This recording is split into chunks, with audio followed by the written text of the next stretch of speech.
Dixit law classes में आप सभी का स्वागत है। आज हम लोग स्टार्ट करेंगे कॉन्स्टिट्यूशन ऑफ इंडिया, भारत का संविधान।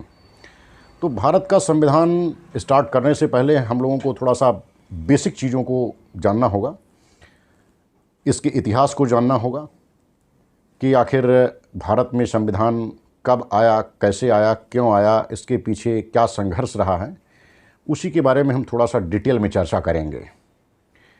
तो आप सभी लोग जानते हैं कि भारत संस्कार और संस्कृति प्रधान देश रहा है। भारत में पहले जो है कभी अगर हम प्राचीन सभ्यता की बात करें, बिफोर ब्रिटिशर अगर बात करें, तो भारत में कभी कोई कानून नहीं था, कभी कोई सिस्टम नहीं था, कभी कोई लॉ नहीं थी, कभी कोई कोर्ट नहीं था।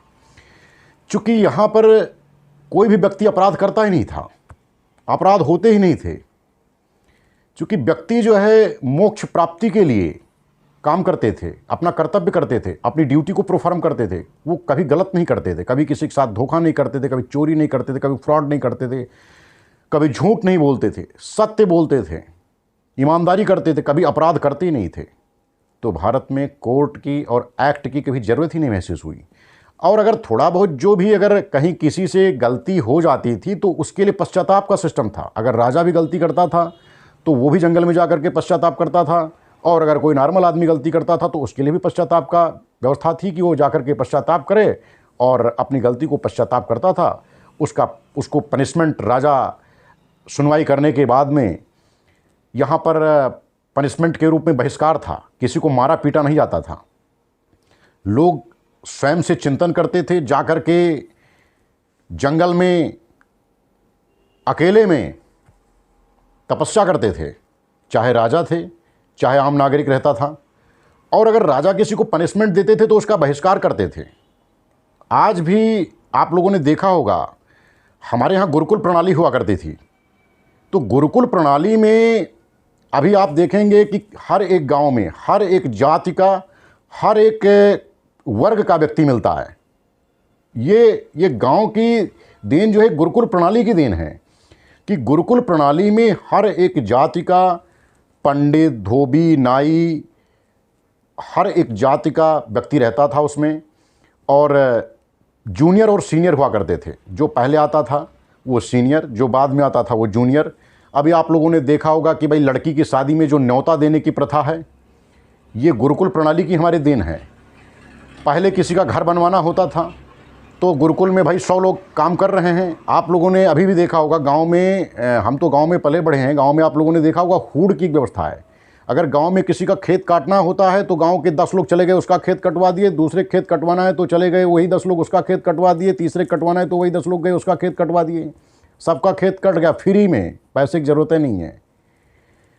अगर किसी का घर बनवाना रहता था तो गाँव में गुरुकुल में 100 लोग हैं, 100 लोग चले गए, 5-5 डलिया माटी ले आए, 500 डलिया माटी हो गई, उसका घर बन गया। छपरा चढ़वाना रहता था, गांव में 100 लोग चले गए, उसका छपरा चढ़वा दिए। लड़की की शादी में जो आज भी न्योता देने की प्रथा है, ये हमारी गुरुकुल प्रणाली की देन है। जो पंडित होता था, जो दीक्षा का काम करता था, पूजा पाठ का काम करता था, वो जाता था भाई शादी करवाता था। जो धोबी होता था वो अपनी रस्में, अपना रिवाज अदा करता था। जो बढ़ई होता था वो कहता था भाई चलो हम चारपाई बना देंगे, खटिया बना देंगे। जो भी उसका काम था वो अपना काम करता था। तो सभी लोग मिल करके एक दूसरे की मदद कर देते थे और सबका काम हो जाता था। पैसे की ज़रूरत पड़ती ही नहीं थी, ना पंडित को देना है, ना धोबी को देना है, ना नाई को पैसा देना है।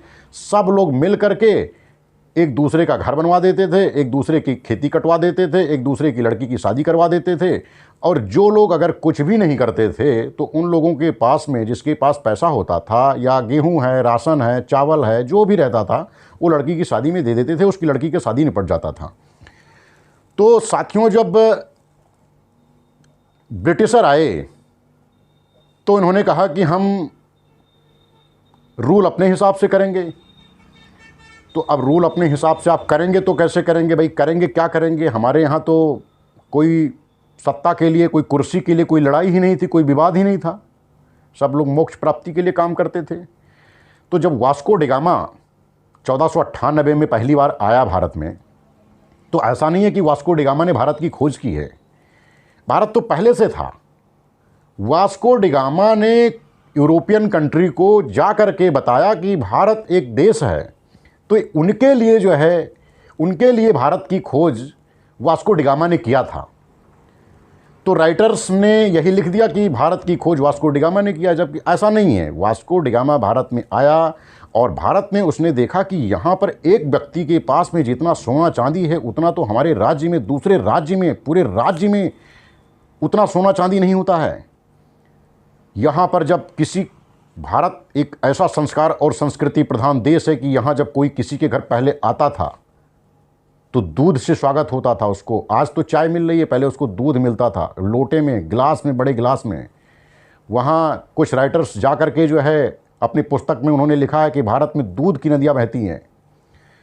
एक राज्य का जितना सोना चांदी होता है उतना वहाँ एक व्यक्ति के पास में होता है। तो जब यूरोपियन से ये बात बताई कि भारत एक विशालतम देश है, तो उनके अंदर एक कौतूहलता आई, एक जिज्ञासा आया।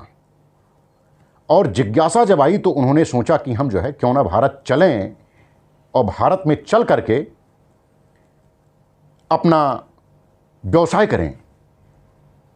लेकिन भारत में व्यवसाय करने के माध्यम से उनका जो ऑब्जेक्ट था वो व्यवसाय करने का नहीं था। व्यवसाय का चोला पहन करके तो वो आए, लेकिन उनका ऑब्जेक्ट कुछ और था। भारत, जैसा कि कहा जाता है, सोने की चिड़िया थी। भारत में बहुत सोना चांदी, संपत्ति, बहुत समृद्ध देश था, बहुत विशाल देश था, जिसकी चर्चा जब उसने की तो उन लोगों के लिए वास्को डी गामा ने भारत की खोज की थी। लेकिन हमारे लिए उसने भारत की खोज नहीं की थी। हमारा तो कंट्री था ही ऑलरेडी, हम तो जानते थे, हमारा तो देश था, हमारा विशालतम देश था, इतना बड़ा देश था, कहीं गायब थोड़ी ना था। लेकिन उनके लिए वास्को डी गामा ने भारत की खोज की और उनको एक नए राज्य के बारे में बताया कि भारत भी एक राज्य है और इतना बड़ा राज्य है कि जहाँ पर इतना सोना चांदी, इतना समृद्ध देश है, इतना समृद्ध राज्य है। तब 1600 में जो है ईस्ट इंडिया कंपनी का चोला पहनकर अंग्रेज़ जो है भारत में एंट्री किए। इसके पहले जो है, इसके पहले पुर्तगाली, फ्रांस और इटली के लोग जो है ब्रिटिशर से पहले भारत में आ चुके थे। उन लोगों को इसके बारे में जानकारी थी। उन लोगों ने ईस्टर्न साइड को ईस्ट इंडिया कहा और वेस्टर्न साइड को वेस्ट इंडिया कहा। सूरत, मसौली, पटनम में बाद में बंगाल के रास्ते से आए, क्योंकि दिल्ली का शासक बंगाल पर पूर्ण रूप से कंट्रोल नहीं हो पा रहा था। चूँकि दिल्ली और बंगाल की दूरी काफ़ी थी, इसलिए जो है बंगाल काफ़ी दूर होने के नाते पूर्ण रूप से उस पर नियंत्रण नहीं हो पा रहा था। तो बंगाल की खाड़ी के रास्ते से जो है ये सब जो है आए। और फर्स्ट टाइम जो है जहांगीर, उस टाइम भारत का मुग़ल शासक था, उसके कोर्ट में गए, उसके दरबार में गए और ट्रेड की परमिशन मांगा। कहा कि हम परमिशन दे दीजिए, हम व्यवसाय करने के लिए आए हैं और व्यवसाय करेंगे और इसका कुछ फ़ायदा जो है हम आपको देंगे। तो जहांगीर ने व्यवसाय करने की परमिशन दे दी। 1600 से लेकर के लगभग 1765, 165 साल तक, 165 साल तक कंपनी केवल ट्रेडर्स के रूप में काम करती रही। वो रूल का ऑब्जेक्ट खोज रहे थे, रूल का ऑब्जेक्ट खोज रहे थे, सोच रहे थे कि कैसे शासन किया जाए, आधिपत्य कैसे जमाया जाए, कब्जा कैसे किया जाए, लेकिन उनको कोई ऑब्जेक्ट नहीं मिल पा रहा था। लेकिन जब वो व्यवसाय करने की उनको परमिशन मिल गई तो उनके अंदर जो ऑब्जेक्ट था उसको पूरा करने के लिए जो है उस पर वो काम कर रहे थे। इसीलिए जो ट्रेडिंग प्लेस उनका होता था, जो जहाँ पर वो फैक्ट्री बनाते थे, जो जहाँ किलाबंदी करते थे, उसके चारों तरफ से अच्छे से किलाबंदी करते थे ताकि हमारी जो सेना है, हमारी फैक्ट्री के लोगों को कोई नुकसान ना कर पाए। तो इसलिए उसको मजबूती के साथ किलाबंदी करके अच्छे से बनाते थे। अब मुग़ल शासक में आगरा में शासक बैठता था और छोटे छोटे बंगाल के नवाब या गवर्नर बैठते थे, लेकिन काफ़ी दूरी रहता था, इसलिए जो है बंगाल पर पूरा नियंत्रण नहीं हो पाता था। बंगाल के पहले जो है कामरू में शासन होता था और आज का जो असम है वो कामरू हुआ करता था। पहले जो है वो प्रोविंसेस था। उसके बाद 1612 में फर्स्ट टाइम रॉयल फरमान के लिए जो है जहांगीर के पास गया। जहांगीर ने रॉयल फरमान जारी कर दिया और सूरत में फैक्ट्री इस्टेब्लिश करा दी। उसके बाद में 1639 में दूसरा फरमान जारी किया। मसौलीपट्टनम मद्रास में अपनी फैक्ट्री इस्टेब्लिश कर लिया। 1690 में महानदी डेल्टा पर अपनी फैक्ट्री इस्टेब्लिश किया। उस टाइम जहांगीर का शासक था। जहांगीर उस टाइम भारत का शासक था। तो जहांगीर कभी किसी को माफ़ नहीं किया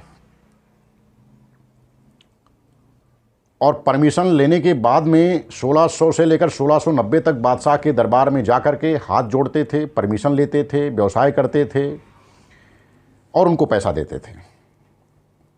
उनकी टर्म एंड कंडीशन होती थी कि आप कितना व्यवसाय करेंगे, कितना पैसा हमको देंगे, उस पर तय होता था। फरमान जारी कर देते थे, वो शासन करते थे, अपना व्यवसाय करते थे। 1690 तक ये सिलसिला जारी रहा। उसके बाद में 1707 में औरंगजेब शासक था। उस टाइम जो है ब्रिटिशर ने ये कहा अपनी कंपनी के माध्यम से, ईस्ट इंडिया कंपनी के माध्यम से, कि जो ये टेरिटरी है, जो ये जिस पर जहाँ पर हमारी फैक्ट्री है, ये टेरिटरी जो है इंग्लिश पर्सन में जो है शामिल हो चुकी हैं। इसलिए जो है अब जो यहाँ के इंडियन हैं वो जो है यहाँ के शासक को, मुग़ल शासक को टैक्स पेड ना करके अब वो डायरेक्ट ब्रिटिशर को टैक्स पेड करेंगे। औरंगजेब को ये बात पता चली।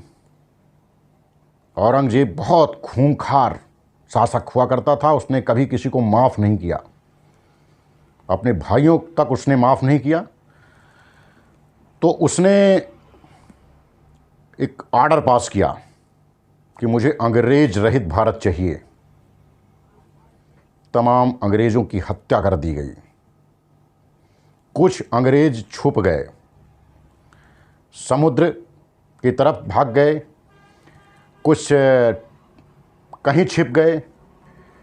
चूँकि समुद्री रास्ते से हम लोग घोड़े मंगवाते थे, गिलगिट जो पाकिस्तान से होकर के हम ट्रेड करते थे, टापुओं पर जा कर के कुछ छुप गए, कुछ बच गए। तो जो बच गए उन लोगों ने फिर बाद में धर्म के नाम पर इंग्लिश मिशनरियों को भेजा।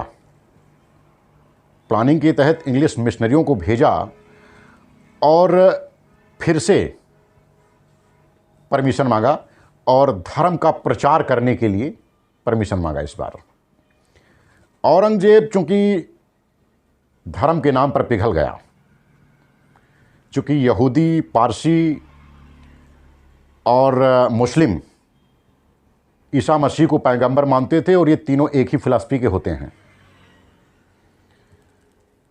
तो धर्म के नाम पर वो पिघल गया और उसने जो है इन लोगों को इजाज़त दे दिया। ये लोग आए, धर्म के नाम पर धर्म का प्रचार करते रहे और धर्म का प्रचार करते करते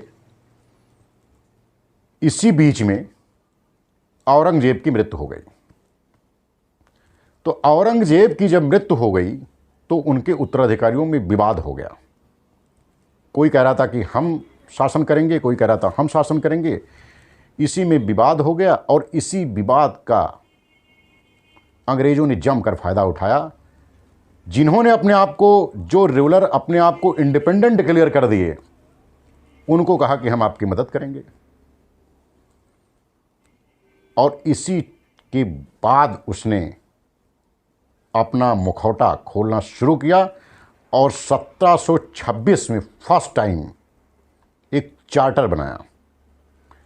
जब औरंगजेब की मृत्यु हुई और गृह युद्ध ठन गया उसी टाइम पर जो है उसने इसके मौके का फ़ायदा उठाते हुए 1726 में जो है एक चार्टर पास किया और उस चार्टर में यह व्यवस्था किया कि जो इंग्लिश पर्सन के द्वारा जो व्यवस्थाएं दी जा रही हैं, जो रूल प्रोड्यूस किया जा रहा है, जो रूल पब्लिश किया जा रहा है, उसको अगर नहीं मानेगा उसको हम पनिशमेंट देंगे और पनिशमेंट की व्यवस्था बनाया। उसी टाइम पर 1726 में मेयर कोर्ट की इस्टेब्लिशमेंट की गई। Mayor court first time Kolkata में, फिर मद्रास में, फिर मुंबई में इस्टेब्लिश किया गया। ये मेयर कोर्ट एक supreme court, just like supreme court था।